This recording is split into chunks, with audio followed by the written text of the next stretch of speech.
Right, so welcome to this edition of the Our Amazing podcast. And each week we have a different guest, and each week we ask that guest the very same question.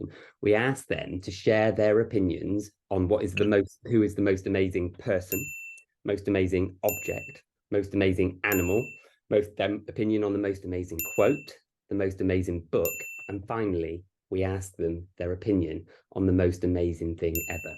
And because we always ask our guests who are from Boston, we also ask them a final tiny question before we finish on what they think is the most amazing thing about Boston.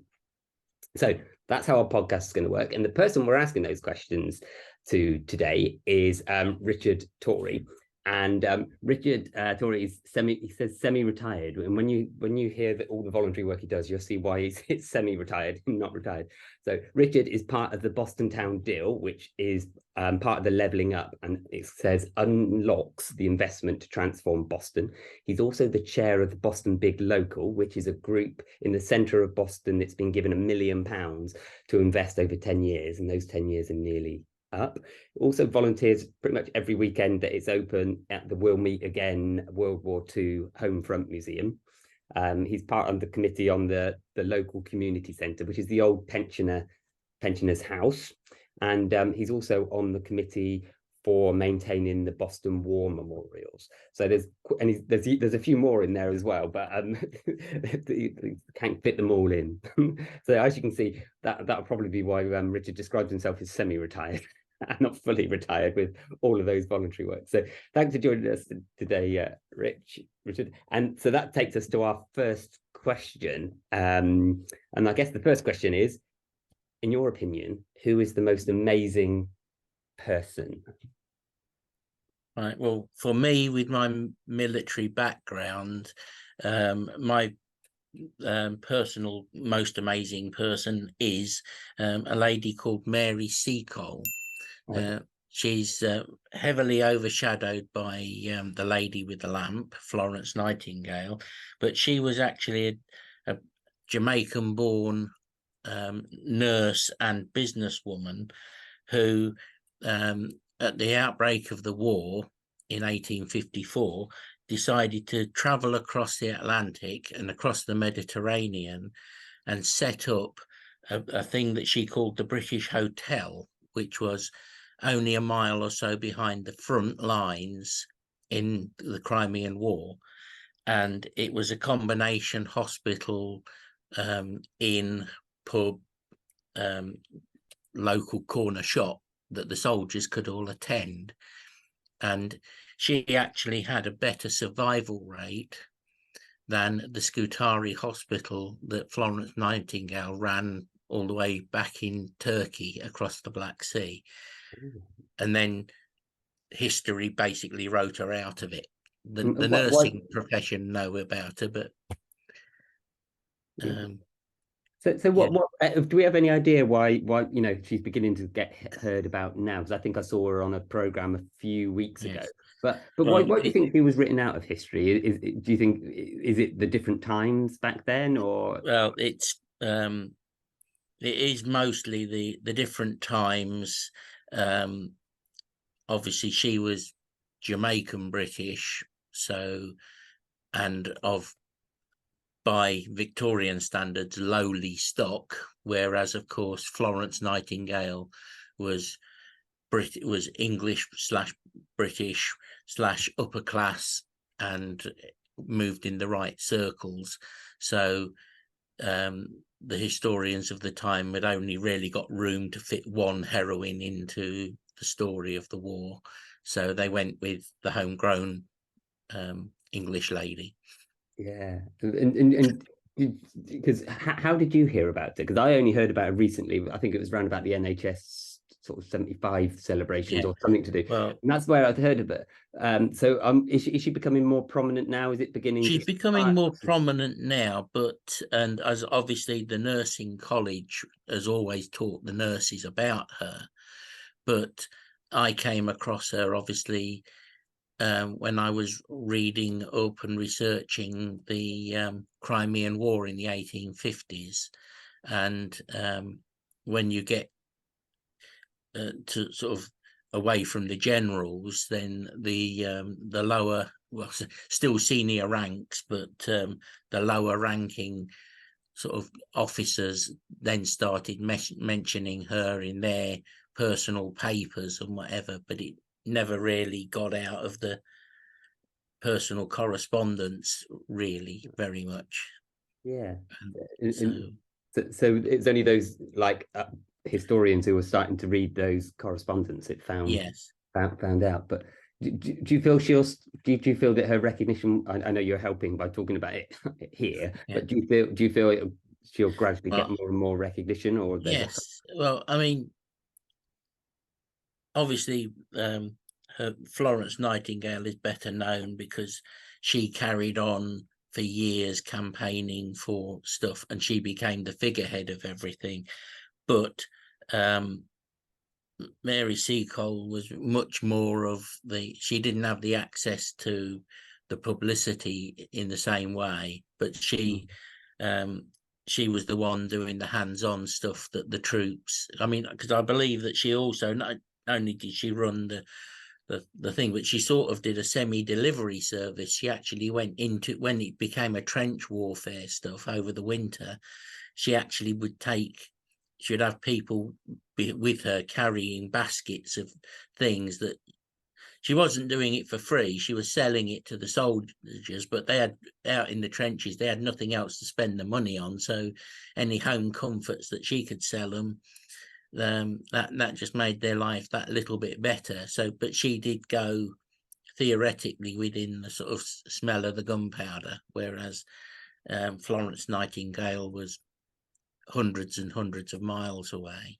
And would it be right to say that Mary Seacole sort of then used that money to carry on the work that she did, or is it unknown what she did with that? Well, I must admit, even for me, it's a bit unclear, but I don't think she came out of she more or less broke even, but I think but they didn't really tell her that the war was coming to an end, so she was stocking up the hotel, and then suddenly, oh, the war's ending next week, sort of thing. So, Right. and within a couple of weeks or whatever, the army started disappearing. So she had a warehouse full of stuff and nobody to sell it to. So financially, I don't think she came out of it too well. But the work she did was she did was, I mean, the troops at the time, they were more than aware of her. I mean, I can't remember exactly, but they had a name, something like Granny Seacombe or something, or Seacole or something like that, or a similar sort of name that they used, an affectionate name. affectionate name to describe her. But once the war was over, she sort of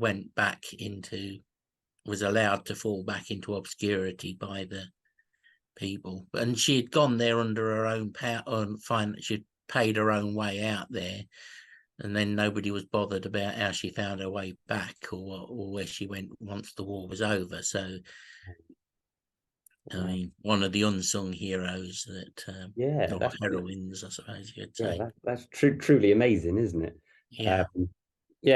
And like I think you said that she had a higher survival rate than Florence. Yeah, Like, because she was the seeing. competition in any sense, but that's still really impressive, isn't it? Yeah. Well, I think it's partly due to the fact that she was seeing the troops within hours of them being injured, whereas they would drag them back on unsprung carts and on the backs of mules to the port, and then a couple of days sailing, if the weather was okay, back to Turkey. So by the time they got to the hospital, if you were going to sort of, you weren't necessarily in the best of conditions.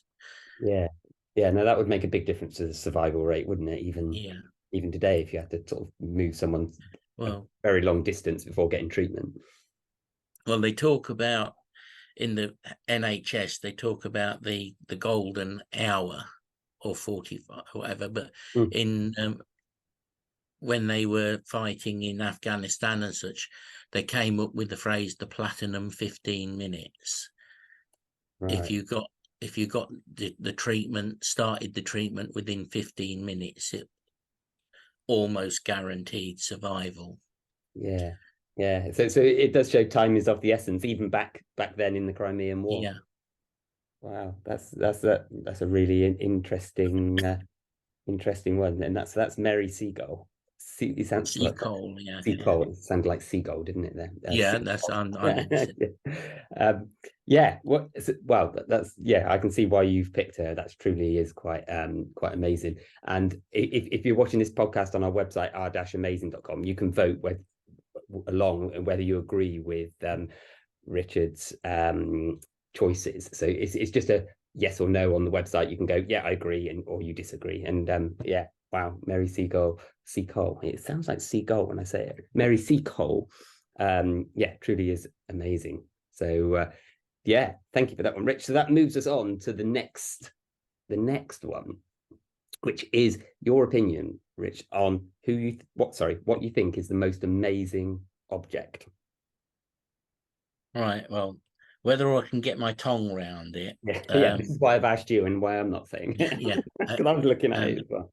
A couple of decades ago, they discovered an ancient Greek shipwreck in at the far end of the Mediterranean Aegean Sea area, at an area called, and I've just got to try and work out, Antikythera, Right. and it's known as the Antikythera mechanism, and so it's been under the sea for over 2,000 years, and it's mostly made of brass.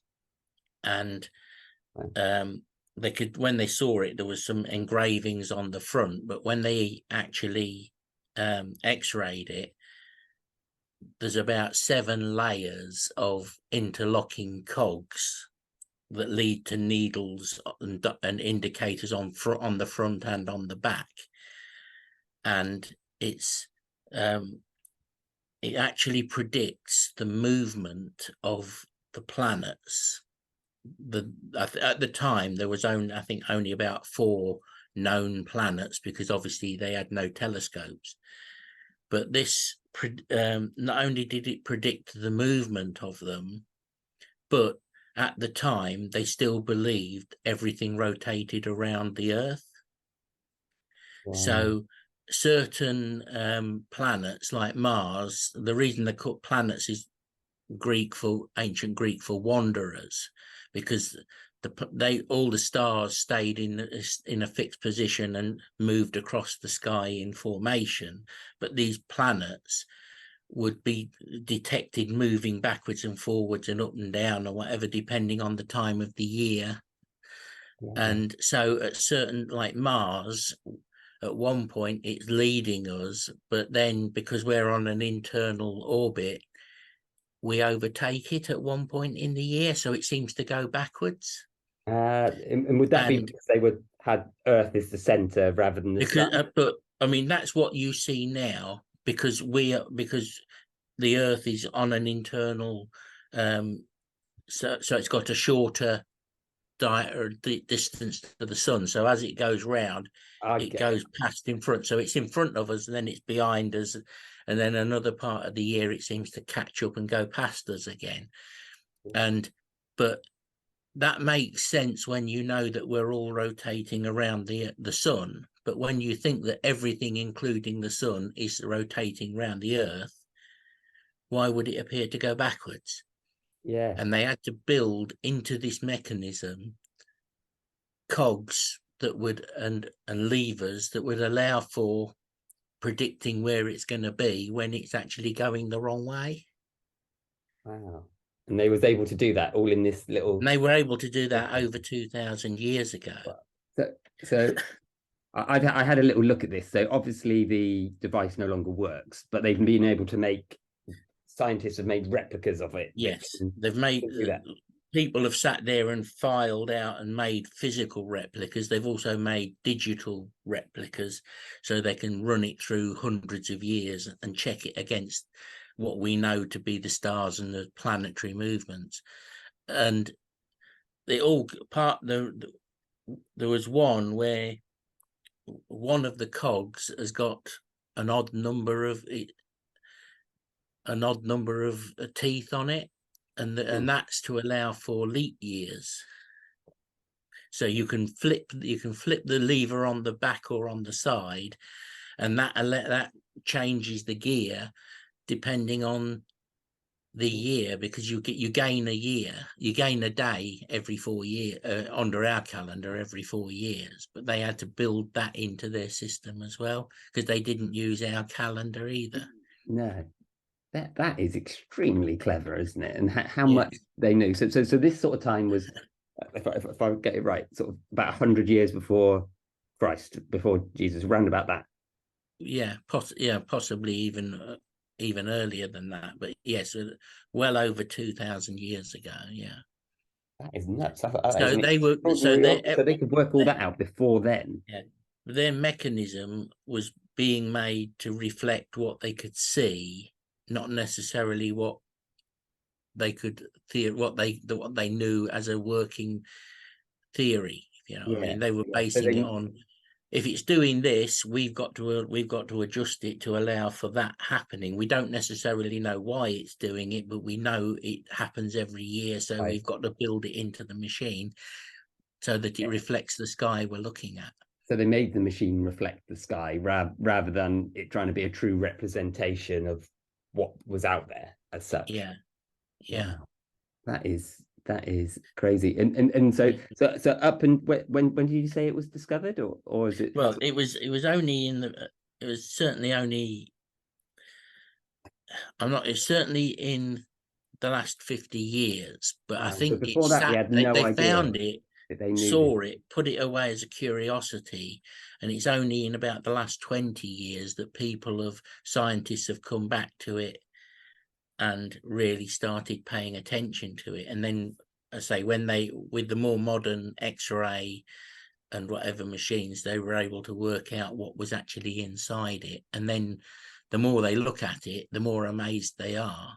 Yeah, that is crazy. So it was a way of mapping the known solar system. Yeah, well, so they could get this device to match what they saw in the sky every year. Yeah. Because it followed that, so they could sort of set it and say, well, this is what the sky is going to look like, because once they got it working, it could be used to sort of, for them, like with us using a calendar to say when what the first day of spring is going to be. That sort of thing would be built into it. But because they've only found the one, we don't know if this was just a real one-off for a very rich king and whatever, or whether it was a more common thing. But they've not. The rest of them have been sort of melted down over the years, and because nobody knew what they were for or whatever. So because it was found on a boat, would they use this as a way of navigating? Well, this is what they're sort of debating, whether it was a navigation aid or was the boat simply transferring it from a place that was renowned for making complex devices and sending it to a king as a gift or something. Yeah. So up to 50 years. Sorry, carry on. No, sorry, that's it. Because we don't know. All we know is it was found on a ship that was obviously a merchant ship. We don't know actually why it was on the ship. So but it would have been very useful for helping navigating away from land, because in those days you stayed within sight of land, because once you went out to sea, you had nothing apart from the sun or whatever. You had nothing in the daytime to sort of work out where you were or whatever. So yeah, it's amazing, because like 50 years ago we had no idea that this object existed, and now we're like, it's opened up so many more questions, isn't it? It's like, what is it, and how did they know this, and how did they create it as well? Well, I mean, it's definite height of Bronze Age technology sort of thing, but until it was, I mean, it sat there for 20-30 years before anybody realized it was more than just some kind of weird clock. and because until they x-rayed it, nobody realized what was inside it. And and against that, most everything else on the Bronze Age was either some kind of weapon of war, or they were very good at making bronze statues. But to be able to make a mechanism like that, that is crazy, isn't it? Because it's also, you need the precision tools, the files and whatever, to be able to and the cogs and make all the teeth and cogs in it. And to then work out and make them interact and then line up. That is truly an amazing object, isn't it? And again, on the website you can vote whether you agree with that one. That is a crazy object. I'm not going to even try and say it. So it's the Antikythera mechanism, and it was because that was where it was found. I think that was the nearest sort of town or bay that it was where it was found. Wow, that's amazing. I'd never until you mentioned it, I'd never heard of it, and that's fascinating. Brilliant. So thank you for that one, Rich. That takes us on to the next one, our third one, which is, Rich, the most amazing animal. Right. Well, I think that honeybees collectively are amazing, because apart from getting the end product of the honey, they pollinate so many plants of different types, and then everything that every animal that eats the plants depends on them. Your carnivores depend on the herbivores for survival. So the massive chain of animals and humans and whatever who rely on them to pollinate the plants and make sure that that the plants are there again next year is everything. Is one of those key positions where if you pulled them out of the ecosystem, something would eventually have to evolve to fill the role, but there'd be a very big gap in the system for a very long time before something else did it. It would stop the whole domino chain, wouldn't it? If you took the bees out, that we're really reliant on it. That is, it is crazy. It would be, when you have bees, I thought that was such a good choice. It blew my mind. A couple of years ago, with a local primary school teacher, we created our amazing book all about bees, and we had a section in it, just like you said, about whether humans were reliant on bees. And one of the quotes was, bees populate 70% of the crops that feed 90% of the humans in the world, which basically means no bees means there wouldn't be enough food for humans. And you can't one animal keeps us here almost, fundamentally. And you can't turn around and say, oh well, we'll just eat meat, because the meat animals rely on the plants that the bees pollinate. And then I say the whole predator chain relies on the other animals, so everything collapses. So the herbivores, the carnivores need the plants that the bees pollinate. Wow, it's like this, and this little thing, isn't it? It flies around, and sometimes we might think is a nuisance, but it's a fundamental part in keeping us alive. That is that is just succinctly told, but but they didn't. And I don't know this. You might know it, but do honeybees sting? They do, don't they? They can sting. Yes, they're the ones that famously, if they sting you, they then die, because it pulls the entire sting and the muscles, because they keep pumping once. When you're left with the sting and the pulsating bit still pumping the poison in, and basically it's ripped its entire guts out and then goes away and dies, and that presumably in pain. But they do that to protect the greater good of their colony, I guess. Yes. That is, you can see why. I can hear totally why you would pick that animal, because that animal isn't here. Well, Yeah. none of us, Well, or if we are here, it's going to be very difficult for us to survive. yeah. We'll have to change our whole way of living, and it'd be our intelligence that gets us through, or our brains. Yeah, Yeah. yeah, that is a crazy animal. Yeah.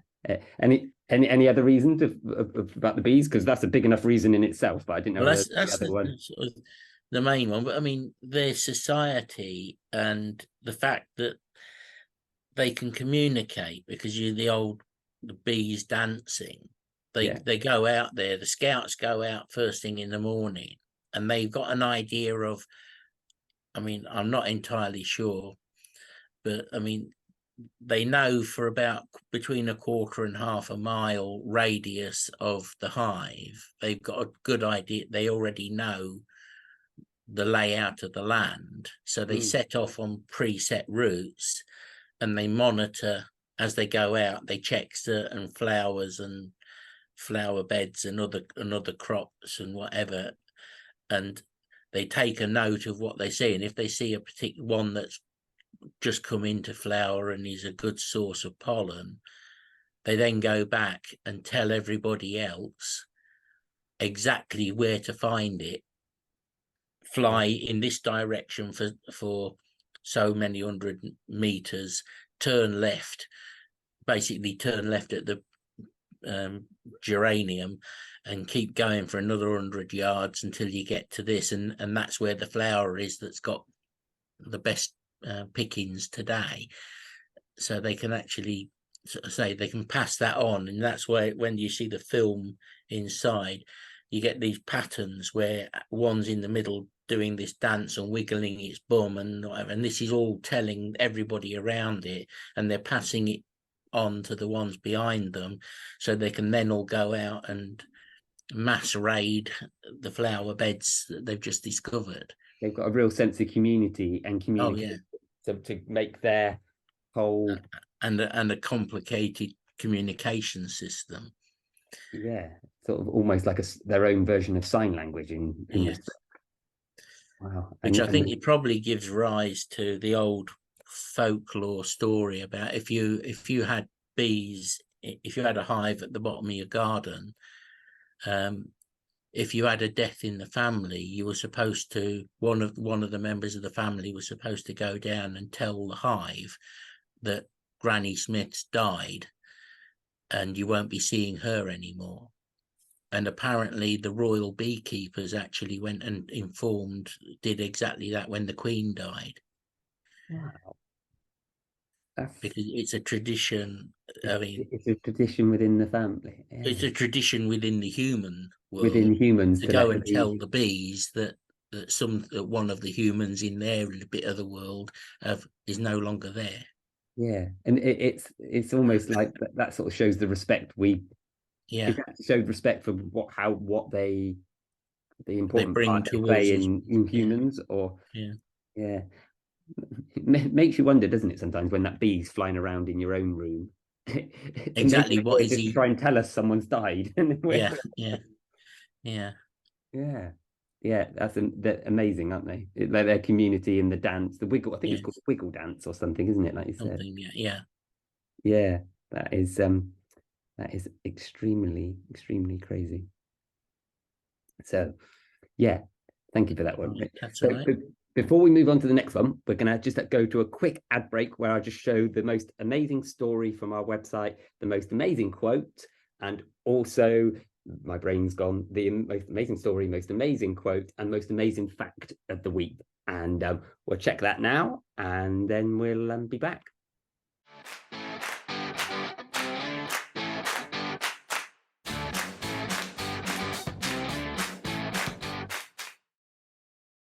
Yeah, and welcome to the r-amazing.com website, where we find the amazing in the ordinary every day. On the website, there's lots of polls, facts, quotes, and stories, and we're going to have a look at each one today. So the poll of the week is palindrome sentences. It's a sentence that can be read the same forward and backwards. So this one is a man, a plan, a canal, Panama. So a man, a plan. Yeah, it reads backwards. So what's the other one? As I pee, sir, I see Pisa. So as I pee, sir, I see Pisa. So Satan sees Natasha. So that's the same backwards as it is forward. And if you like them, click upvote. If you don't, click downvote. And there's this is the number 4. Too bad I hid a boot. So, and that reads the same backwards as well. And this is the 4 of 14. So there's others if you want to check them out. So let's now go and find the fact of the week. And the fact of the week this week is one about left-handed people lose out. So it says, on average, left-handed people die 9 years earlier and are 5 times more likely to die in an accident than right-handers. And as a left-hander, I find that rather interesting. So let's go now to the quote of the week. And this is an interesting quote about pigs. And there's lots of quotes here about pigs, but the ones that made me chuckle this week is, a dog looks up to a man, cats look down to man, but pigs look us straight in the eye and see an equal. You know, that quote just resonated, so that's a nice one. And then the final one is a really interesting story. It just shows a snail trying to bridge a gap between two dishes, and it's quite an interesting little video. It's very short, so you can see how this snail bridges the gap between here. So it stretches its neck out, just click onto the other one, and then moves its shell across, and then it's done. And I just thought that was a really cool little story showing how a snail can move between gaps. So this is the website. Come and check it out. You can see the stories, you can find our podcasts on here, and you can also check out the books that also support the website. Yeah, check it out, r-amazing.com. And now let's get back to the podcast.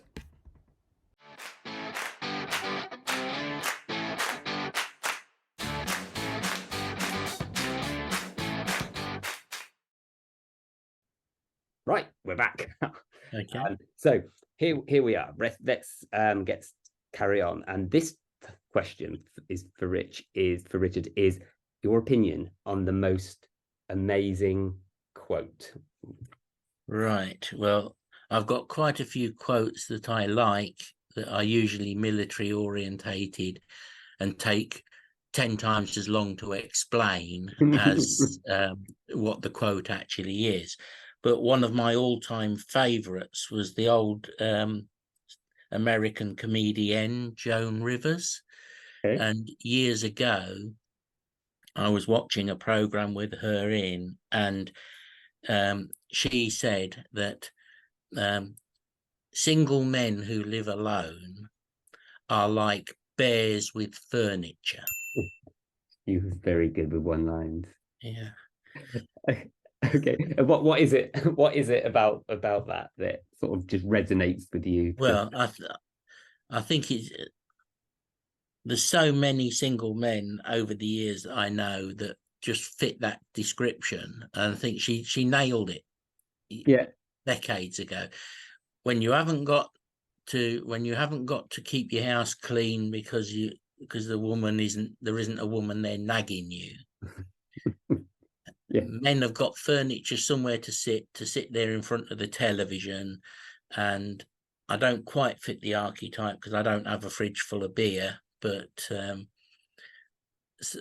get the home comforts within arm's reach, and that's it. That's all that the men are interested in, and make sure there's a bit of floor space clear enough to walk through from your table to the loo or to the kitchen or to your bedroom, and apart from that, everything else can lay there for months on end without being touched.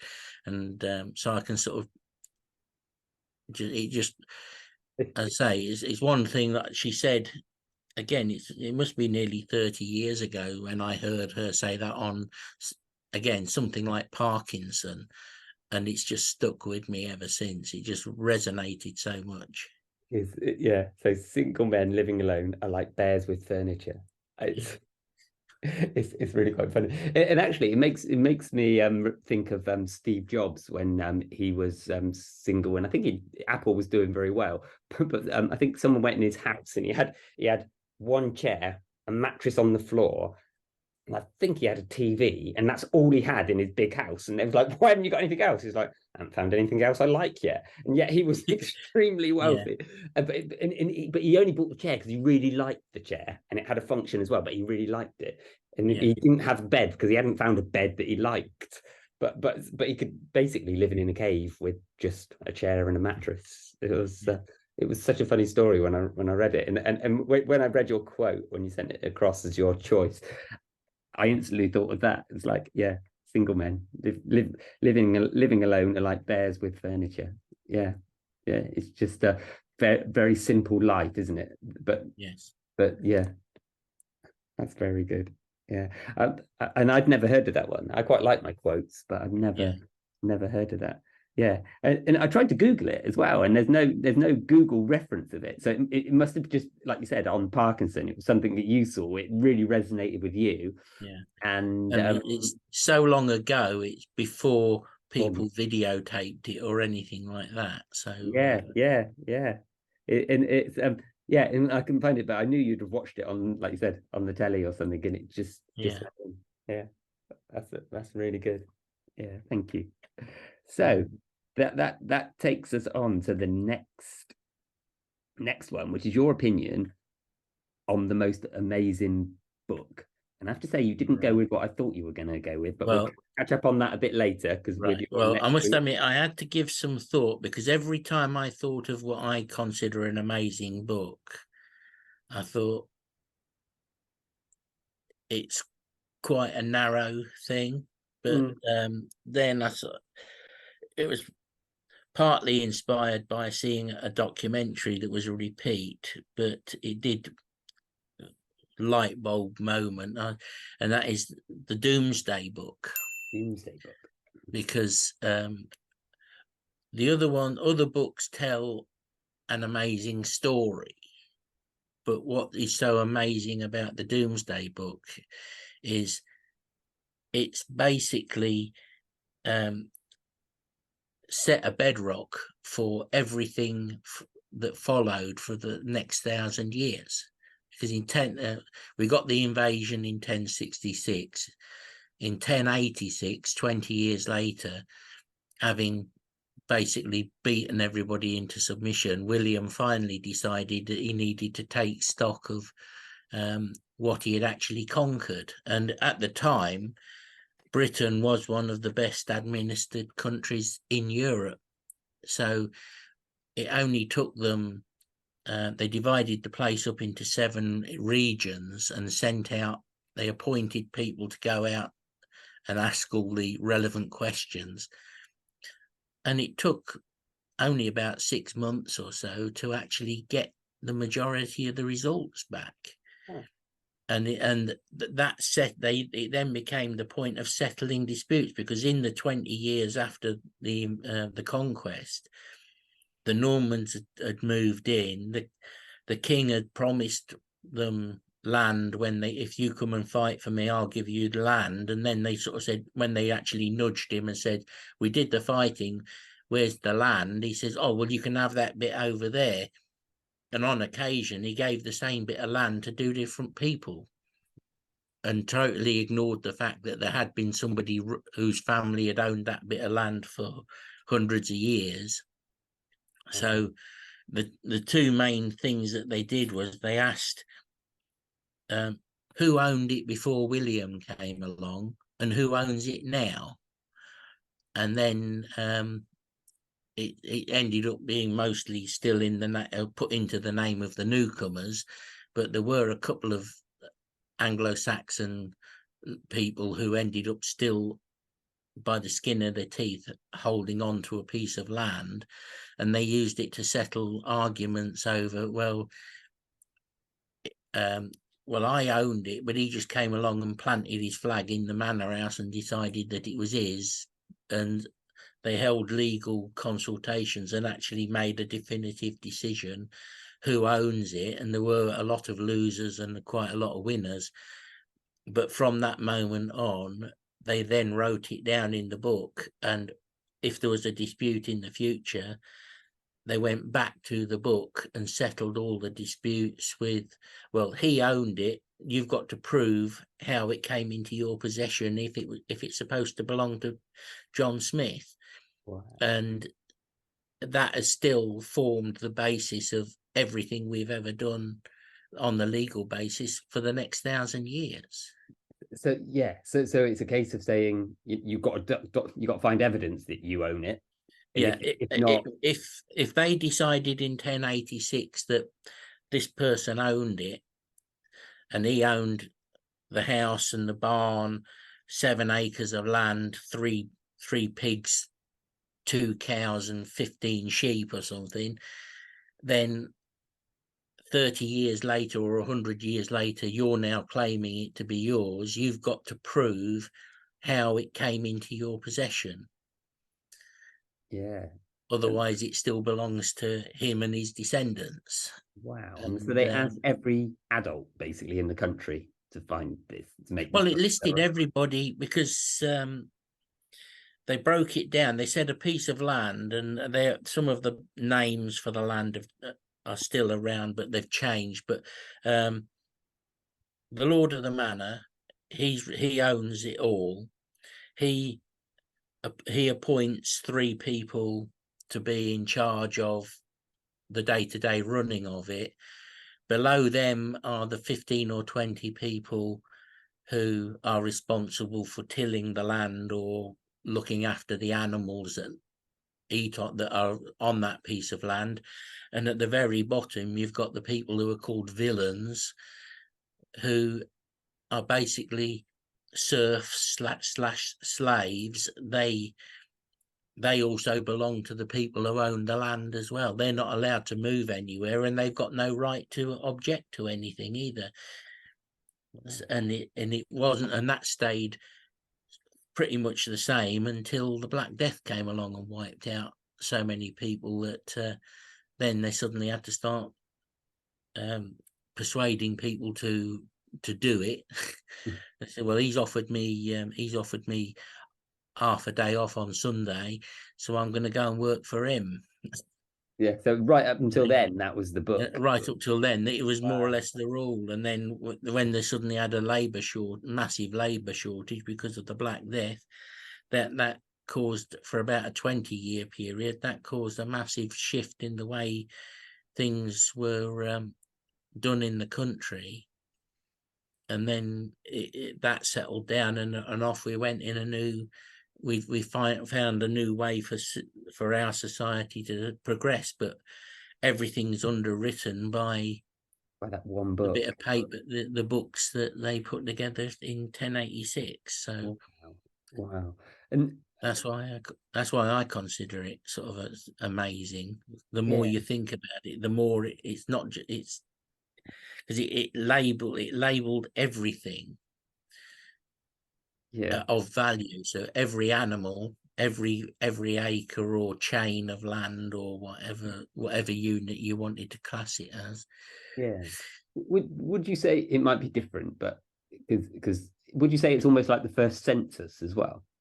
Or is it a bit different to that? I was trying to work out whether it's like a census, because it asked everyone in the community, but it was very focused on the money, wasn't it? And well, it was very focused on on property.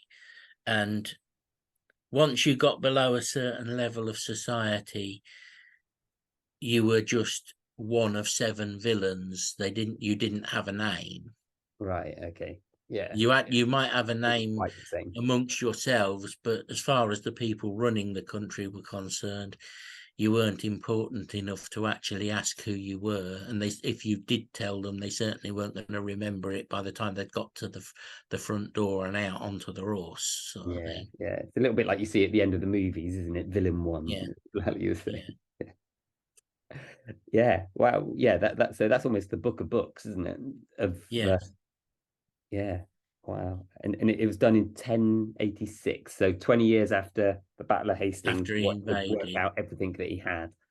Yeah, but from deciding that he wanted it, because they even were realistic enough that, because obviously they had to have somebody important overseeing it all, and there was church people and rich sort of 2 or 3 levels down from royalty, where people were responsible for gathering the information, and they would set up and then summon the people from the local area to come forward, and they would ask them a set of standard questions, and the scribes would write it all down. But they even made sure that if they sent somebody to Cambridgeshire, none of the people on the committee held land in Cambridgeshire, so that they wouldn't Okay. be so that they wouldn't be in, because if you own land, you're going to be less than honest about what's on that land.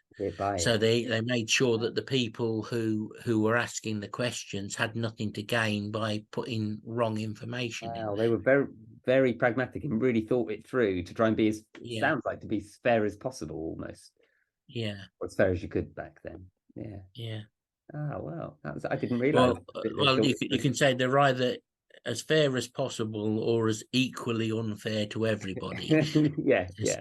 Because if you know that somebody else is checking your land, you're going to make sure that every single piglet, sheep, lamb, whatever is recorded on his land in this part of the world, because you know he's going to be doing the same about yours. So There's that side as well, isn't it? Yeah, yeah, yeah. It reminds me of a story a couple of my friends were saying, and I thought it was a brilliant way to sort out fairness. The two brothers were arguing over a piece of cake, but the oldest one was able to, I don't know whether the oldest or youngest, but one of them was able to cut the cake, got the yeah, cake. But once the cake was cut, it wasn't cut fairly. And the dad said, "Ah, right, well, you've cut the cake, your brother chooses it." And obviously the brother chose the the big bit. biggest piece. Yeah, And I was like, wow, if you know this at the start, it's like you've got to cut the cake, but the other person's going to choose. It's almost like a double bind for fairness. yes, It sounds like that's sort of what they were trying to do there. yeah, But not with cake. but not with cake. Yeah, With land. But I always thought that yeah, was such a good example of fairness to do the best as yeah, possible. Yeah, that's the thank you for that one. So that was the Doomsday Book. So which then yeah. takes us on to our final one on here, which is your opinion on the thing that you think is the most amazing thing ever. Right. Again, that was one that took me a long time to sort of come to any idea of, and then I finally sort of decided that I think it's the human imagination is the most amazing thing, because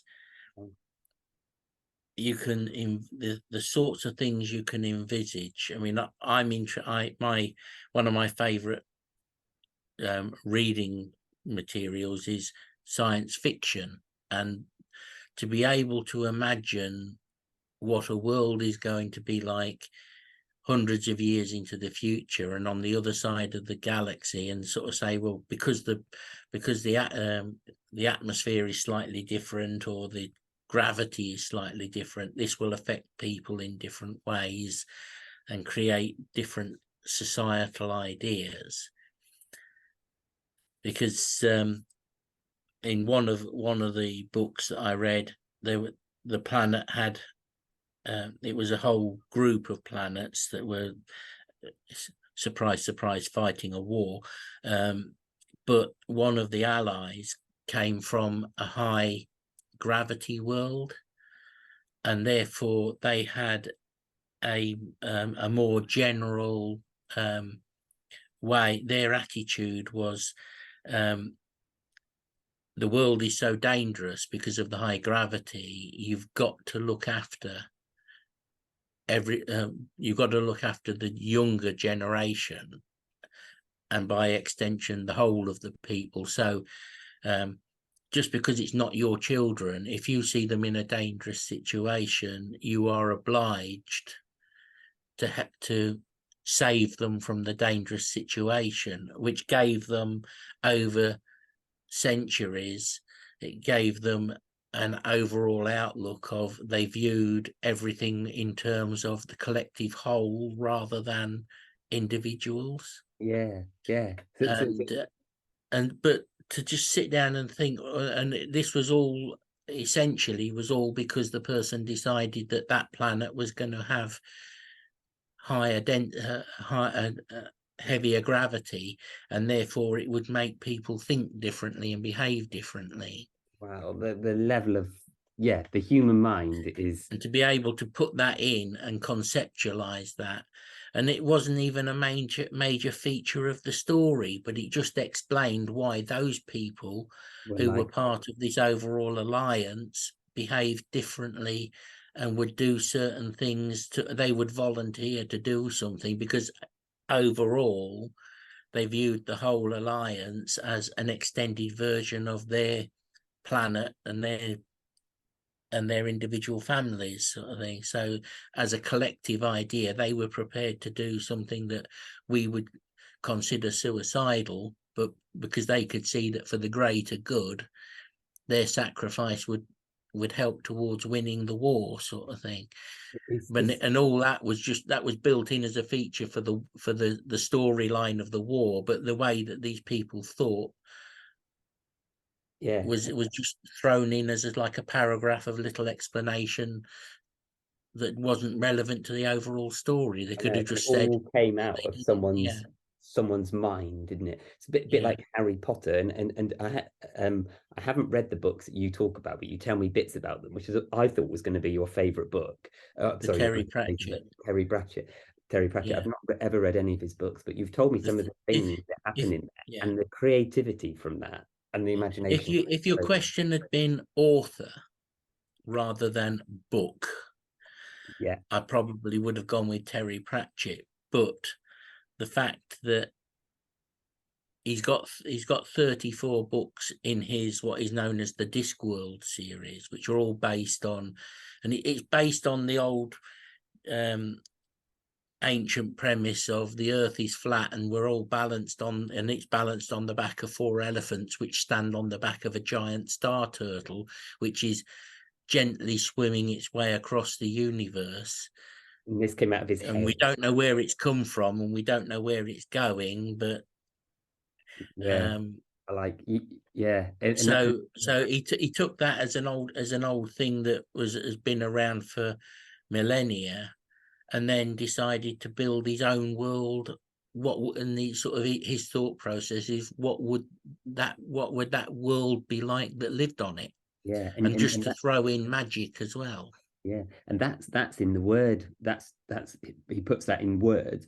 I've got a picture of a Salvador Dali picture on my wall just there, and it's got a pomegranate with a fish coming out of it, with a light tiger coming out of its mouth, with another tiger coming out of his mouth, with a gun coming out of his mouth, and with an elephant on stilts in the background. That came out of someone's head. Yeah.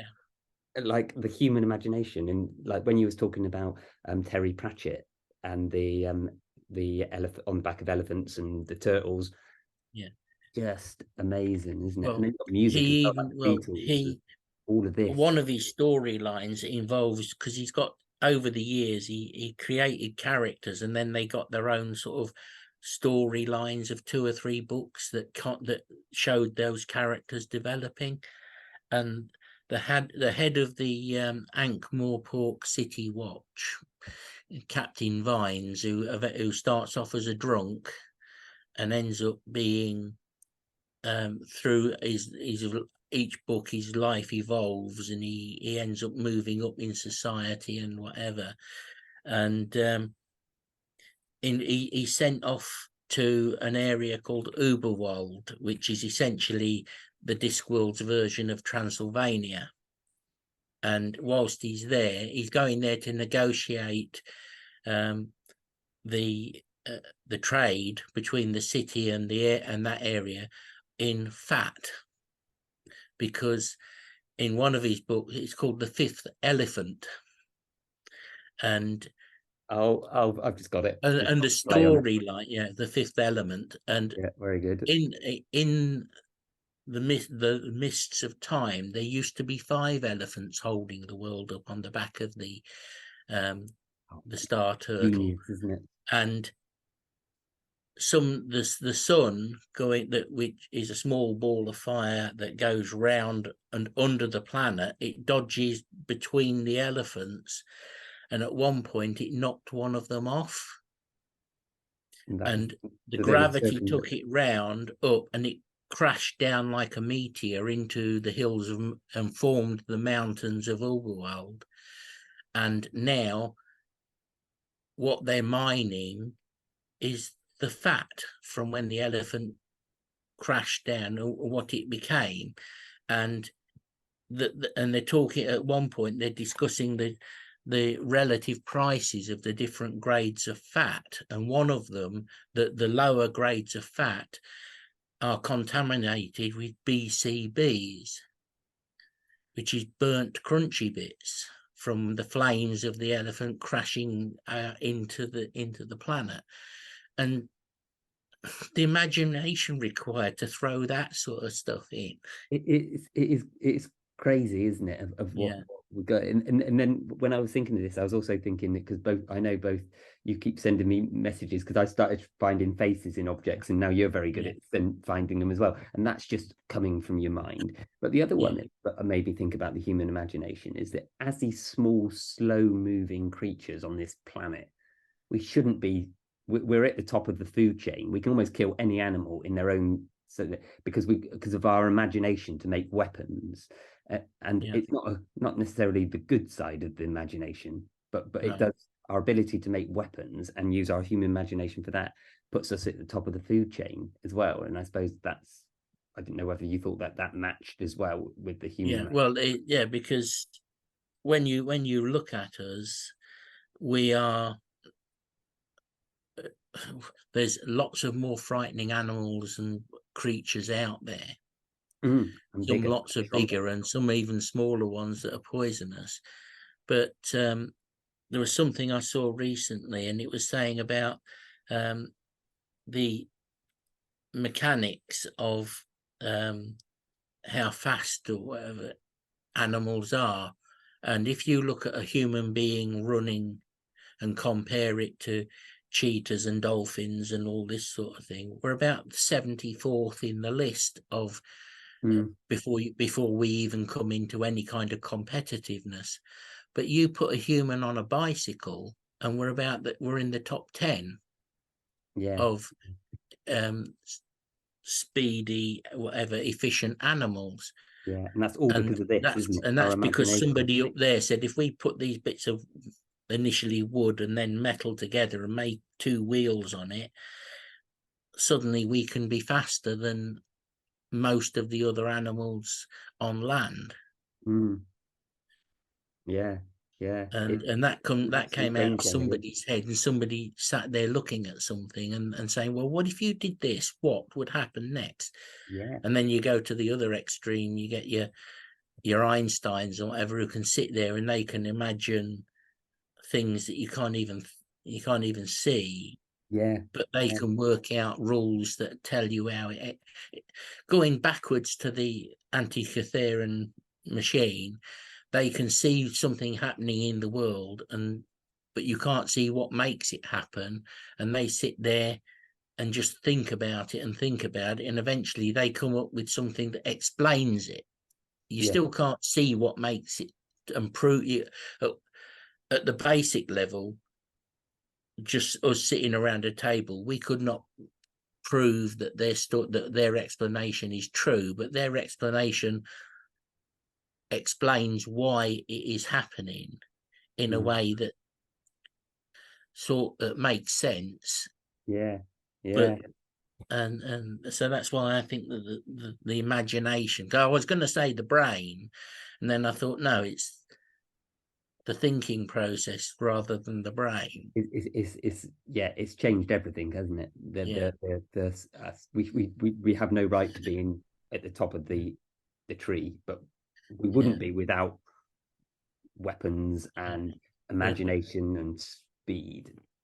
Well, so I mean, because of the way we've evolved as a society and everything, we can now afford to have somebody apparently sitting there for day after day after day and visibly is doing nothing. But at the end of a week or a fortnight or 3 years, they suddenly go, if we do this and do that, and you suddenly your world has changed, because they've come up with something, but they've spent however many hours sat there, and as a society we've been able to allow them to sit there doing apparently nothing in order to eventually make our lives better or something. Never looked at it that way, but you can say that with the revolutions, can't you? Like the Industrial Revolution, like someone must have sat there to work out how all that machinery and the supply line can work. And the same with the technology. Someone had to spend time just to come up with the internet and all of these other things, but all from the human mind. But it's because they had the time and space to do it. Yeah, that is a very interesting one, and the human imagination always blows my mind when you see what people create. So perfect, thank you very much for that one. So that is the Richard's 6. So they all I can see you. I'd say the similarity between all of them is that you've thought really deeply about them and how they link to humanity, to us and our history. So the first one, and you can vote on the website r-amazing.com of whether you agree with Richard's choices. So let's go through them. So the first one was Mary Seacole. Was your most amazing person. Most amazing object, here we go again, is Antikythera mechanism. Your most amazing animal was the honeybee, and the most amazing quote is single men living alone are like bears with furniture. I like that one. Your most amazing book is the Doomsday Book, and your most amazing thing ever is the human imagination. And I think that can I think that imagination ties them all together, really, because it's ultimately like William thought about what do I own? How we need to see this. Yeah, brilliant. That's such an interesting choice, and I'd be interested to see what everyone else thinks on the website. But now we've come to the end of the podcast, and because I'm only doing the podcast with people who are involved in the community or have something to promote in Boston itself, my question to you is, in your opinion, what's the most amazing thing about Boston? Well, you get to see it quite a lot, so the thing is, I can't remember what I actually fully wrote down, but the main thing is, I mean, in a simple word, it's Boston's history, but it's the way that throughout history, Boston has had links with the far all the way across Europe and the Baltic Sea to the edges of Russia, and we had trading links 800 years ago with them, and we were sending. We were a conduit for the big abbeys in the north of England. They sent wool through the docks at Boston, and we sent them that to Flanders, where the Flemish weavers, who were the best in the world at the time, turned it into cloth, which they then sent back to Boston for us to sell to the rest of England. And King's Lynn were doing a similar thing on the other side of the Wash. But because of that, we had timber coming in from all the different Baltic states. We had trade into Central Europe through the rivers and everything like that. And then eventually, I know we've got a fairly tentative link with the actual Pilgrim Fathers, but we sent out, we encouraged them to go in the first place, but then once they picked a place in the New World, we then sent the second wave of the reinforcements to actually turn it into a thriving society thing. So we've got, from Boston, we've got links in both directions across the whole, effectively, of the Western Hemisphere. Yeah. And all from one little tidal river on the edge of a giant estuary.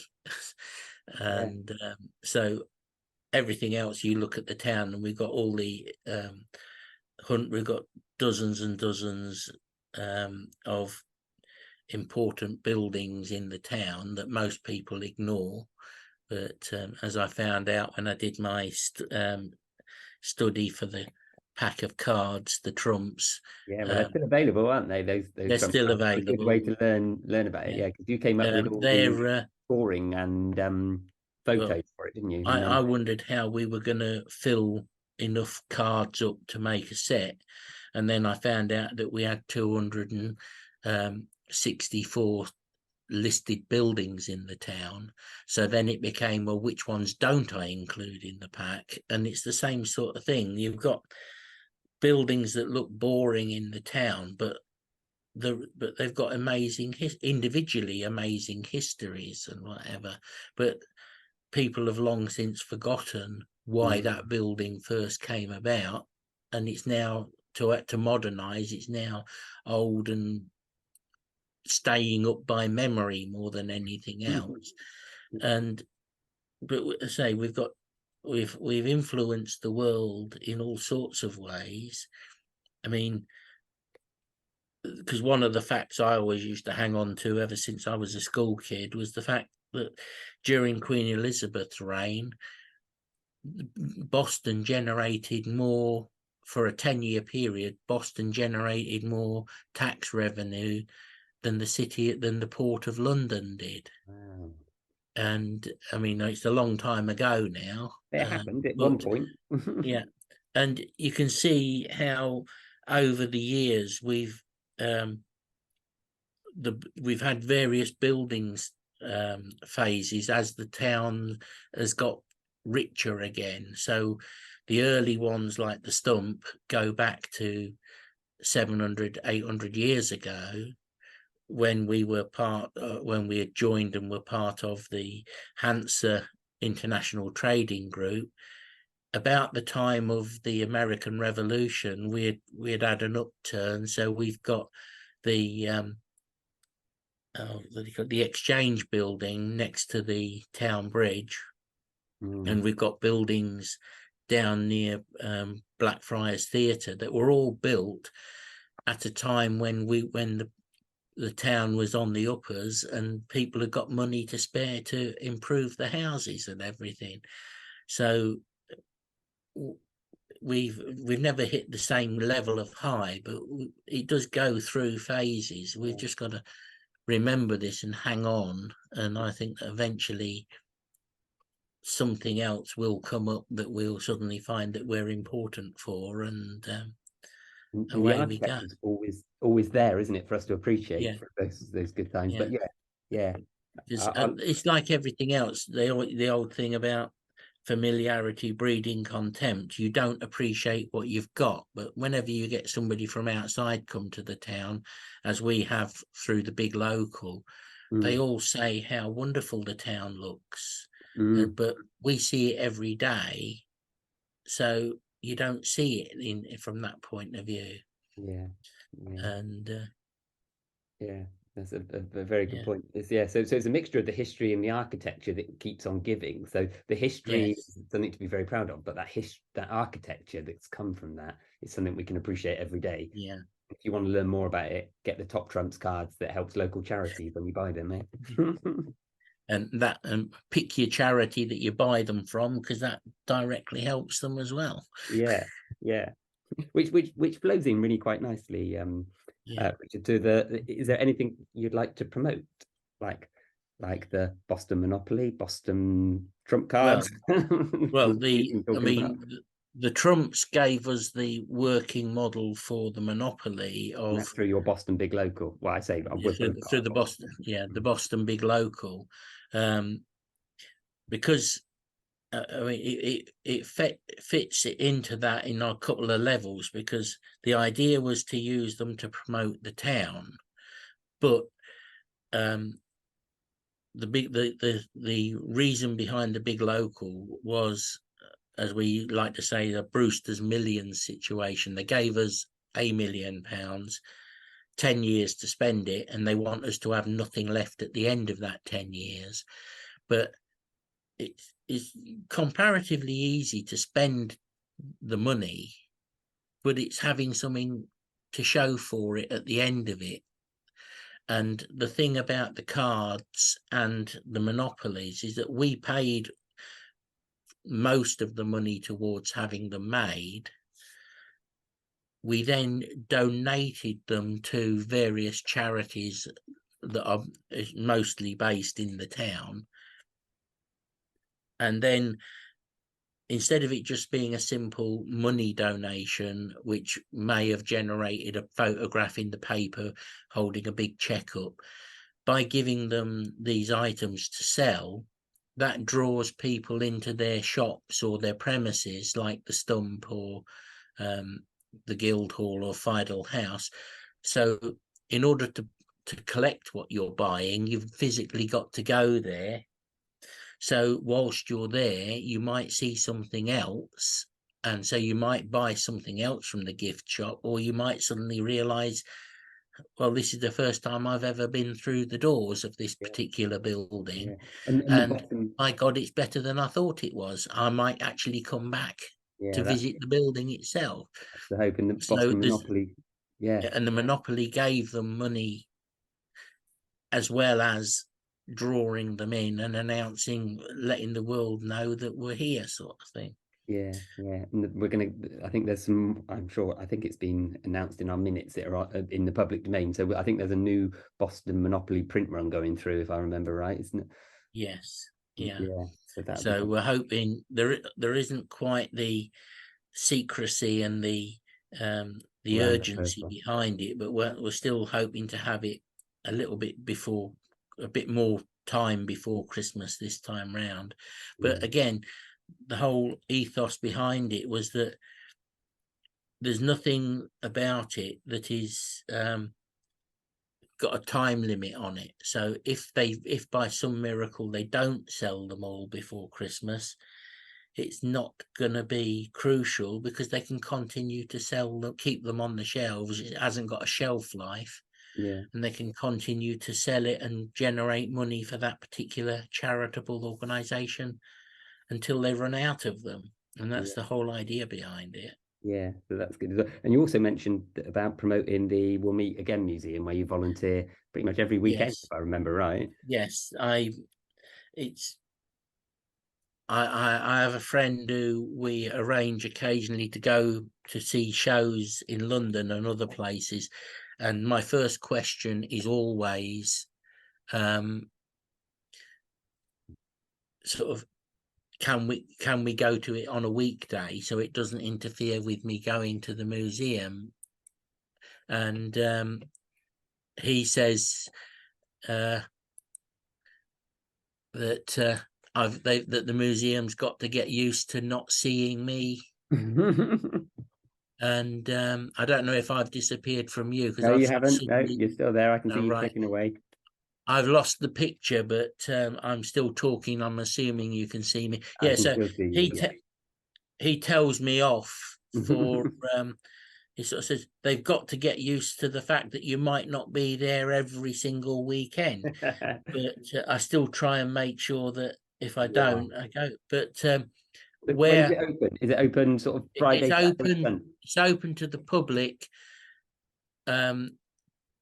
Just about every Friday, Saturday, Sunday, from the first weekend in February to the second weekend in December.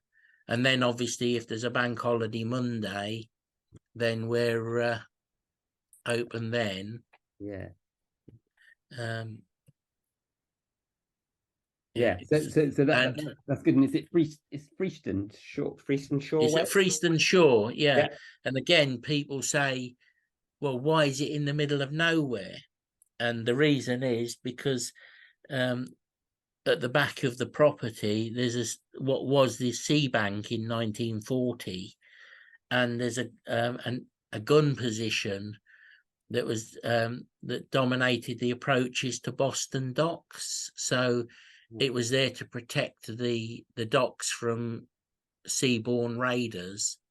And we actually and 2 fields up from where the museum currently is, in World War One, there was an airfield, a grass airstrip that the Navy ran, and somebody who's, I've never read the Biggles books, but somebody informed us the other month that apparently Biggles claimed, announced that that's where he learned to fly, at Frieston Shore. There you go. So a fictional World War One fighter pilot learnt to fly at a real World War One air station in Lincolnshire. So that museum's a place to go, because I think they've got some aeroplanes there now. Well, we had some full-scale aeroplane, a Spitfire and Hurricane, that we had on loan a few weeks ago for a Battle of Britain weekend, but we are tentatively in line for getting our own full-size model replica Spitfire, hopefully before the summer comes to an end this year. Okay, so that's a good reason to go and visit, isn't it? So, yes. Yeah. Well, brilliant. Well, thank you very much, Richard, for that. And so that's this podcast, and there should be another one next week. We've got somebody already lined up. So if you please like this and subscribe to our YouTube channel and visit the website to keep watching these podcasts. And until then, we will see you next week. Thanks, Richard, and bye-bye. Yeah.